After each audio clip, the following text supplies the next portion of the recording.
Ay, kadali lang no, na i-share sa inyo nga good news no. Ikalipay ni sa mag-asawa nga madunggan ninyo ni. Request po ni nila nga unta pahalipayan ninyo sila. Ngani karon, unang-una nag-gather ta diri na ko'y good news. Ngun sa Biblia, unang-una bago ko madto sa good news, una ko ang bad news. Ingon man sa Biblia kay ang tanan nakasalaw nakabsan sa himaya sa Dios. Ngani karon ang Dios nagbuhat og impyerno para sa makasasala. Ngani karon nailistahan ng Dios sa mga tao nga moadto og impyerno. Ingon sa Biblia sa Pagpadayag 21:8, ingon dito apan ang mga mahadloko, ang mga dili matinuho, ang mga dulumtanan, ang mga mumumuno, ang mga bigaon, ang mga diwatahan, ang mga magsisimba og Dios, ug tanan nga mga bakakon makaangkon sa ilang bahin diha sa linaw nga nagdilaab sa kalayo ga supre, nga mao ang ikaduha nga kamatayon. Pasabot di ay dako gamay nga sala imong nabuhat sa atubangan sa Dios, nya kun dili ka maluwas mitras buhi pa ka ang imong kalagitambog sa Dios sa linaw nga kalayo nga giandam niya para sa mga makasala. Ug kasagaran sa tuwa mga tao nakasulti na taog bakak. Tama? Kung sa ginotnanan nga mga bakakon makaangkon sa ilang bahin diha sa linaw nga nagdilaab sa kalayo ga supre, nga mao ang ikaduha nga kamatayon. Mo nagitawag na to og bad news, no?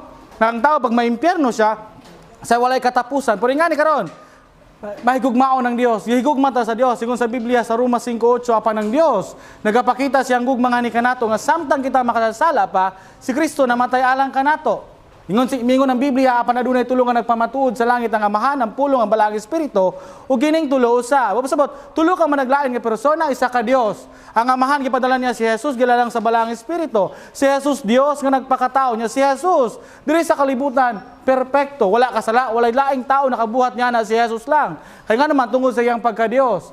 Nya ni karon, si Jesus nagabuhat og milagro nigatabang sa mga tao, wala kasala pero gilansang sa krus tungod sa atong mga sala. Ingon sa Biblia, siya nahimong halad sa sala sa tibuok kalibutan. Sala nimo sala nako ug sala sa tanang tao, giangkon ni Jesus, namatay siya gilubong og pagkahuman sa tulo ka adlaw, tulo ka gabi.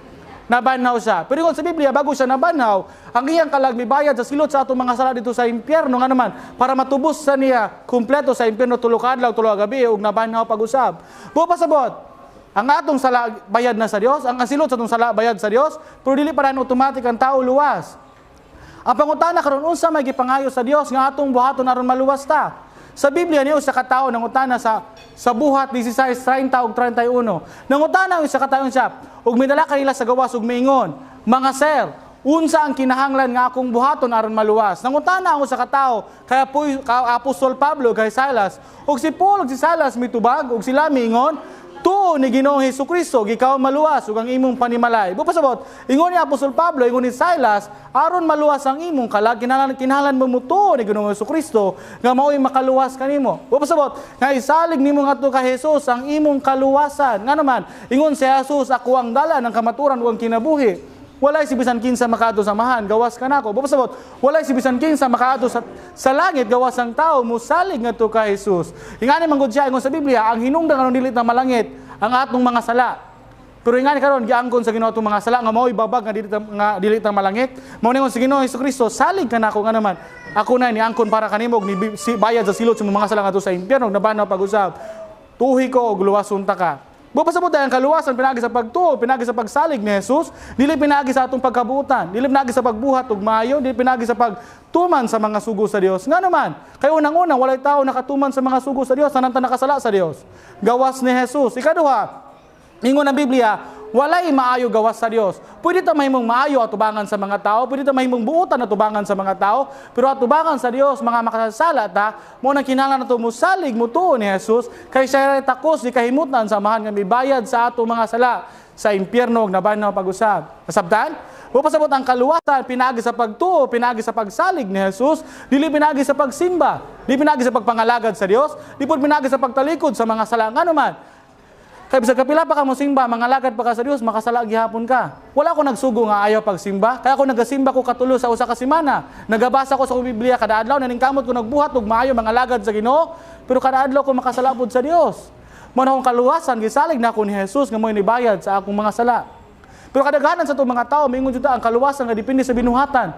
Mao na ang kaluwasan depende sa atong pagkabuutan. Pero ingon sa Biblia, sa Efeso 2:8 ug 9, mingon dito kay tungod sa grasya kamo nga luwas, pinaagi sa pagtuo. Grasya lamang sa Dios nga maluwas ang tao kung mutuo ta ni Jesus. Pero ingon sa Biblia, ug kana dili sa inyong kaugalingon. Wala ta naluwas sa atong kabuutan nga naman. Dili ta mga buutan, nakasala ta sa Dios. Tama? Ingon ang Biblia, ang kaluwasan kini ang gasa sa Dios. Mapasabot, ang kaluwasan di ay regalo sa Dios kanato. Mapasabot kay regalo man ang kaluwasan. Ang regalo, ang usa ka butang pag regalo na ang katong naghatag sa regalo mao toy ni bayad ni ana. Tama? Mapasabot ang Dios may naghatag sa atong kaluwasan nga regalo, ang Dios nagbayad sa atong kaluwasan.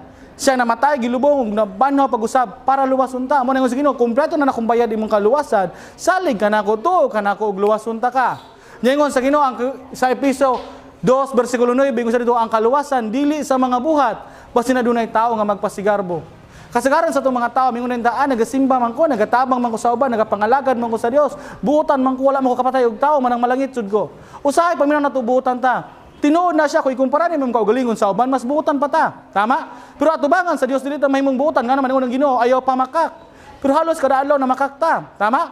Ingani karon, ingon ng Ginoo, higugma ang imong sikataw sama sa imong kaugalingon, pero usay nagapanaway ta, nagapangaway ta, usay nagapanlibak pa ta. Tama? Muna ingon sa Ginoo, salig kanako to, kanako ayaw sa imong binuhatan. Kaya ingon ng Ginoo, pasidunggi imong ginikanan, pero usay nagatubag na ta sa itong ginikanan, nagasupak na ta sa itong ginikanan. Muna ingon sa Ginoo, dili ka maluwas imong binuhatan nga naman.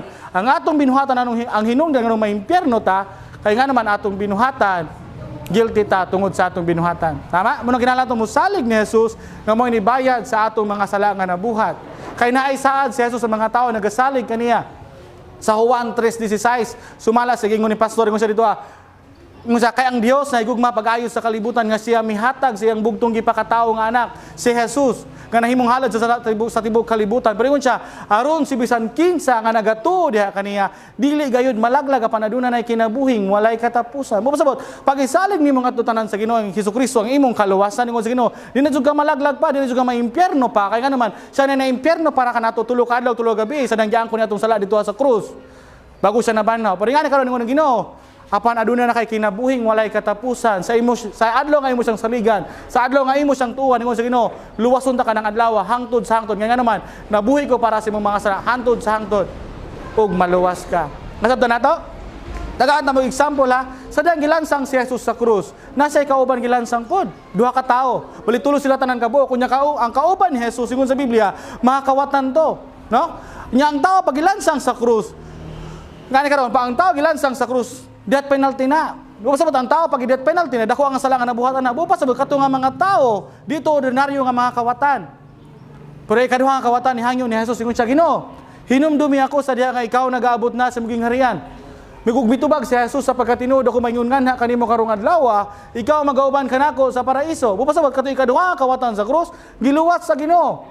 Pero dili sa buutan nga tao, kawatan gud siya. Di sa ordinaryo nga kawatan nga gilansang naman sa krus. Ikaduha po, wala po siya panahon para magbuhat pa og maayo. Kay dignaog niya sa krus, patay na siya, di na sa makasimba pa, di na sa makatabang sa uban, di na sa makapangalagad sa Dios, di na po siya mabautismohan. Pero giluwas sa Dios. Nga naman ingon si Jesus, si bisan kinsa nga nagato diha kaniya, dili gayud malaglag apan aduna nay kinabuhing walay katapusan. Mo pasabot dili ba kakon si Jesus katong kawatan sa krus. Mihangyo sa Ginoo nga nay pagtuo ngadto kaniya nga si Jesus ray makaluwas kaniya, giluwas dayon sa Dios. Nga naman siya ay nagbayad sa kaluwasan atong kawatan sa krus. Namatay gilubong na banhaw pag-usab para luwason siya og misalig ng kawatan sa krus. Giluwas ni Jesus. Kasabtan nato? Unang-una ingon sa Biblia kitang tanan makasala. Ikaduha ingon sa Biblia kung di ka maluwas maimpyerno imong kalag. Pasabot, mas importante pa imong kalag kaysa sa kalibutan. Nga naman, pag maimpyerno ka hantod sa hangtod na. Tama? Ikatulo po ingon sa Biblia, ang Ginoo nahigugma kanimo para luwason ka gikan sa impyerno. Ingon sa Biblia, si Jesus namatay gilubong na banhaw para kanimo para maluwas ka. Pero ingon sa Ginoo, ikaw pat, nga kinahanglan mo musalig kaniya, mutuo ni Jesus, nga siya lamang ang makaluwas kanimo, ug luwason kaniya hangtod sa hangtod. Ikalima, nga ang kaluwasan dahil pag mutuo ka ni Jesus, walay katapusan, dili temporaryo nga kaluwasan, dili bawion sa Dios kay regalo man, sa dahil mo siyang gituhan, anang adlaw dahil automatic, hangtod sa hangtod luwas na ka. Unya kung mangutana ta, anang adlaw kami tuo ko sa Ginoo, what if di na ko makasimba pa, what if na busy ko, what if niabot ng panahon nga, nagpamilya na ako, nagbantay na ako sa kong mga anak. Luwas sa bagyahapon ko, nga wala ko simba-simba. Pero ingon sa Ginoo, sa adlaw nga mito ka, luwas ka. Kay katong kawatan sa krus, wala ka simba, pero luwas gapon. Wala na bautisman, pero luwas gapon. Kaya ano man, ang kaluwasan, pagtuo ni Jesus, dili pinagi sa pagsimba. Pero nga karon, luwas siya, wala ka simba, mituo ni Jesus, pero namatay ang iyang lawas dito sa krus. Nga naman, nakasala siya siyang lawas, nga dili paluwas. Pasabot, kung makasala ka sa Dios, diri sa kalibutan, kay makasala man gyud ta kada adlaw, di ba? Ang Dios musilot kanimo diri sa kalibutan sa imong lawas. Pero kung gisalig na nimo sa Ginoo imong kaluwasan, ang Dios na nibayad sa mong silot sa impyerno para sa imong kalag, ug nabanaw pag-usab man imong kalag aduna nay kinabuhing walay katapusan. Wala ko na ingon nga walay konsekwensya sa imong mga sala. Ang konsekwensya sa imong sala, silot sa imong lawas, pero ang silot sa imong kalag ang Dios nagbayad misalig ka luwas sa imong kalag, kinabuhing walay katapusan. Unya kung tayo mangutana ta unsa kung tayo maabot ng mga panahon nga nakoy kalaban nga tao, naglagod ko sa akong kalaban nga tao, napatay na ako siya. Pero misalig na ko sa Ginoo karong adlaw, mituon ako sa Ginoo karong adlaw. Pero ingon sa Ginoo, ang kaluwasan regalo man sa Dios, dili bawion sa Dios. Ingon sa Ginoo ang kaluwasan, ingon sa Ginoo, kinabuhing walay katapusan sukad sa adlaw nga mituo ka, dinadto ka may impyerno, pabot-sabot, tinuod ang saad sa Dios. Ngay mong kalagluwas gihapon kanang katong kawatan sa krus, dako po diyang sala nga nabuhat. Di siya ordinaryo nga kawatan, kay gilansang naman sa krus pero luwas gihapon. Kaya nga naman, tanan klase nga sala bayad sa Dios. Sala nga imong buhaton, pala ang bayad na sa Dios para sa imong silot sa impyerno. Pero nga ni karon, kung unsa kadako imong sala nga mabuhat diri sa kalibutan, mao po na kadako ang imong silot nga madawat diri sa kalibutan. Kaya katong kawatan sa krus, dako man yang sala, dako po diyang silot gilansang sa krus, death penalty. Upos kung makapatay kag tao, pwede ka mapriso. Pwede po kang ma-death penalty, tama? Pwede ka maganto sa prisuhan. Tama? Nga naman, kay nakasala kag dako sa Dios. Pero ang nibayad sa imong sala sa impyerno ang Dios man misalig ka, luwas ka, aduna kay kinabuhing walay katapusan. Nga ni karon usahay na sitwasyon, di ba? Nay mga tao diri sa kalibutan nga nahimong magulanon. Nay mga tao diri sa kalibutan nga wala kaadto silang sitwasyon. What if ang usa ka tawo nga mituo na si Ginoong Hesukristo, niabot ang panahon nga nahimo siya magilulanon, nagpakamatay siya. Pwede pa bagyapong malangit ang iyang kalag? Pero kung si Jesus, bisan kinsa nga nagatuo kaniya, aduna na atong adlaw nga misalig siya, atong adlaw nga mituo ka ni Jesus, kanang adlaw nakabaton ka og kinabuhing walay katapusan. Bubusabot, kung maghikog ang isa ka tawo nga mituo ni Jesus, ang mapatay na lang niya ang iyang lawas na lang, dili ang iyang kalag. Bubusabot ang iyang kalag kay girigaluhan man sa Ginoo kinabuhing walay katapusan, hangtod sa hangtod luwas na di na mawala pa. Pero ngano nagpakamatay siya kanaman, gihimo sa Ginoong magulanon yang kinabuhi kay naman. Kaya nagpabadlong siya pag-ayo sa Dios. Gisilutan siya pag-ayo sa Dios. Muna usahay, kung hindi mo maantos, pwede magbakikog ang sa katao. Pero kung misalig na ka sa Dios, dili mawala imong kaluwasan nga manungon sa Ginoo. Di na juga malaglag pa imong kalagadunan ay kinabuhing walay katapusan sukad sa adlaw nga mituo ka. Unya nga ni karon ang pagtuo ni Ginoong Hesukristo dili katunga. Dili ka pwede mingon nga mitsalig ko sa Ginoong Hesukristo pero ang katunga mga binuhatan ako. Dili ka maluwas na nga naman. Kada adlaw makasala ka sa imong binuhatan. Moingon sa Ginoo, salig ka na ako diri tanan. Nga naman, ako ang takos di kahimutan samahan nga mahimong halad sa imong mga sala og nibayad sa imong silot sa impyerno kadili ka takos. Mubayad nga naman, impyernohonon ka kay makasala ka og siya nabanhaw pag-usab para luwason ka man dapat imong pagsalig sa Ginoo 100% kadto ni Jesus. No, kung nakasabot mo sa kuha, kung gusto mo ninyo hangyo ang Ginoo kasama sa gibuhat sa kawatan sa krus tong adlaw nga mituos yan, nihangyo siya o giluwas siya sa Dios. Mupasabot, karong adlaw mismo pwede niyo madawat ang regalo sa Dios, ang kaluwasan, kung imong ampuan ng Dios, kung imong hangyo ng Dios na nakipagsalig kaniya kung kaniya lamang kami to nga may makaluwas kanimo.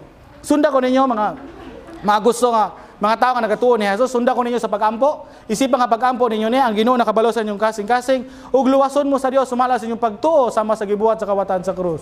Sige, sunda ko ninyo Ginoong Jesus.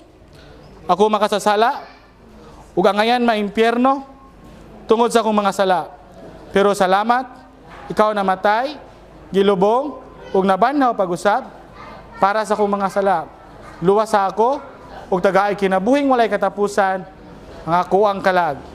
Sa pangalan ni Jesus, amen. O kung misunod mo ang klase nga pagampo, ingon sa Ginoo, kung namoy pagtuo kaniya sa danihangyo mo sa Ginoo, Ginoo luwas ako. Ingon sa Ginoo imong kalag, aduna na kinabuhing walay katapusan, girigaluhan na sa Dios. Tama ingon sa Ginoo. Di na nabawi ang panako, ingon sa Ginoo, di na juga malaglag pa kasama tong kawatan sa krus. Tama? Ingon sa Biblia, 100% kay kamong kalag luwas na kung mamatay ka. Mo na gitawag og ebanghelyo, mo na gitawag og gospel sa English pa, mo na gitawag sa Bisaya og maayong balita. Ang imong kaluwasan nga lisod, di mo kaya buhaton, pero gibayaran sa Dios para kanimo. Giangkon niya imong sala o gibayaran niya imong silot sa impyerno na banaw pag-usab. Mao nga Ginoo, regalo ko na kanimo. Imo siyang gituhan, imo nang dadawatan karong adlaw, luwas imong kalag. Pero kung makasala ka diri sa kalibutan, mubayad ka sa imong mga sala diri sa kalibutan, silutan ka sa Dios. Mo dapat magbuhat kag maayo para panalanginan ka sa Dios. Mientras buhi pa ta. Amen. Salamat sa inyong pagpaminaw. Mao ra to ang mensahe. Ug mao to gi-request sa mag-asawa para sa inyo. Ug dako na nga regalo ninyo para sa ilaha. Salamat. Salamat. Okay, salamat.